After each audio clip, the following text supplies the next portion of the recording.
Muito boa noite. Se fosse inventada uma escala para medir abalos sísmicos literários, por certo, tudo o que Clarice Lispector escreveu atingiria grau máximo. Ela era um terremoto completo, nem sempre com conotações trágicas.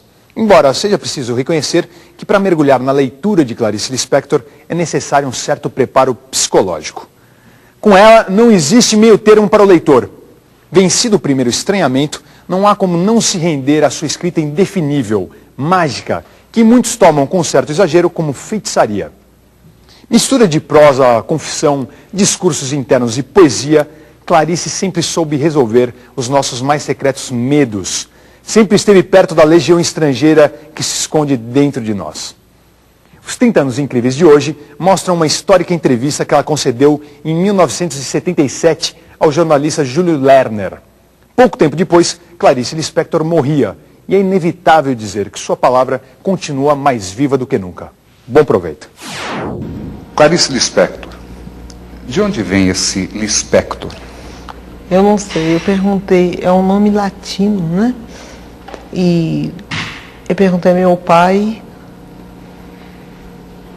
desde quando havia Lispector na Ucrânia. Ele disse que de gerações e gerações anteriores. Eu suponho que o nome foi rolando, perdendo algumas sílabas e se transformando nessa coisa que parece uma coisa lis no peito, em latim, flor de lis. Quer dizer, é um nome que quando eu escrevi meu primeiro livro, Sérgio Millier, eu era então completamente desconhecido, é claro. Sérgio Millier diz assim: essa escritora de nome desagradável, certamente um pseudônimo. E não era meu nome mesmo.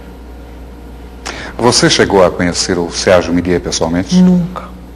Porque eu publiquei meu livro e fui embora do Brasil para viajar, porque eu me casei com um diplomata brasileiro. De modo que eu não conheci as pessoas que escreveram sobre mim, eu não conheci. Clarice, seu pai fazia o que profissionalmente? Representação de firmas, coisas assim. Quando ele, na verdade, dava, era para coisas de espírito. Há alguém na família Lispector que chegou a escrever alguma coisa? Bom, eu soube ultimamente, para minha enorme surpresa, que minha mãe escrevia. Não publicava, mas escrevia. Eu tenho uma irmã, Elisa Lispector, que escreve romances. E tenho uma irmã chamada Tânia Kaufmann, que escreve livros técnicos. Você chegou a ler as coisas que sua mãe escreveu? Não, eu só soube há poucos meses. Mas não teve condições de ler? Não, eu soube a informação de uma tia. Ele sabe que sua mãe fazia um diário e escrevia poesias, eu fiquei bobo. Em diversas entrevistas que você tem concedido, surge quase que necessariamente a pergunta de como você começou, quando. Isso é mais do que conhecido, você começou aos 7 anos de idade. Antes dos 7 anos eu já fabulava, já inventava história. Por exemplo, inventei uma história que não acabava nunca. É muito complicado para explicar essa história, como era. Mas quando eu comecei a ler e escrever, comecei a escrever também. Pequenas histórias. Quando a jovem, praticamente adolescente Clarice Lispector descobre que realmente é a literatura, aquele campo de criação humana que mais a atrai, a jovem Clarice tem algum objetivo específico ou apenas escrever sem determinar um tipo de público? Apenas escrever.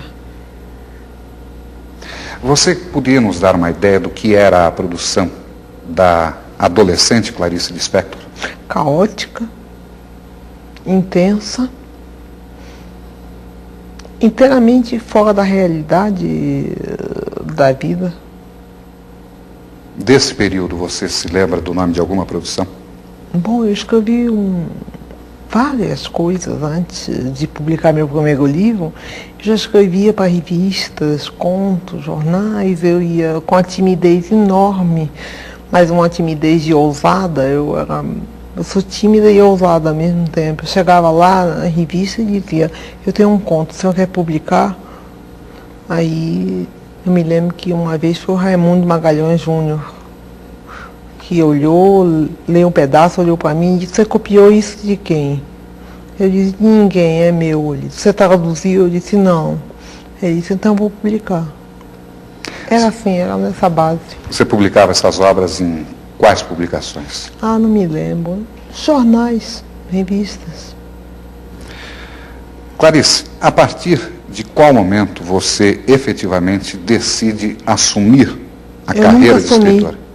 Eu nunca assumi. Por quê? Eu não sou uma profissional, eu só escrevo quando eu quero.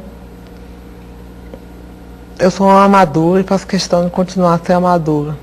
Profissional é aquele que tem uma obrigação consigo mesmo de escrever. Ou então com o outro, em relação ao outro. Agora, eu faço questão de não ser um profissional, para manter minha liberdade. A sua produção ocorre com frequência? Ou você tem períodos de produzir intensamente? Tem período de produzir intensamente e tem períodos hiatos, em que a vida fica intolerável. Esses hiatos são longos ou não? Dependem, pode ser longos, e eu vegeto nesse período.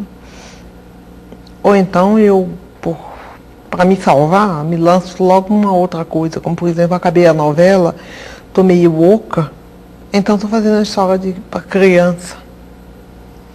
Como é que você explica a Clarice Lispector voltada para a literatura infantil? Eu não sei, começou com meu filho, quando ele tinha 6 anos de idade, 6 não, 5, me ordenando que eu escrevesse uma história para ele. Eu escrevi. Depois guardei e nunca mais liguei. Até que me pediram um livro infantil e eu disse que eu não tinha, inteiramente esquecida daquilo. Era tão pouco literatura para mim, eu não queria usar isso para publicar nada, era para o meu filho. Mas aí lembrei, bom, tenho sim, então foi publicado. Eu tenho 3 livros de literatura infantil e estou fazendo o 4º agora. É mais difícil você se comunicar com o adulto ou com a criança? Quando eu me comunico com criança, é fácil, porque eu sou muito maternal. Quando eu comunico com adulto, na verdade estou me comunicando com o mais secreto de mim mesma. Aí é difícil, né? O adulto é sempre solitário? O adulto é triste e solitário, né? E a criança? A criança tem a fantasia, né, solta. A partir de que momento, de acordo com a escritora, o ser humano vai se transformando em triste e solitário?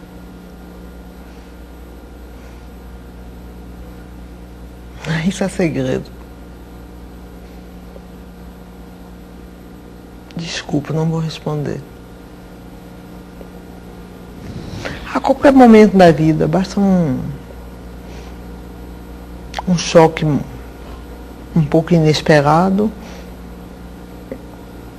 e isso acontece.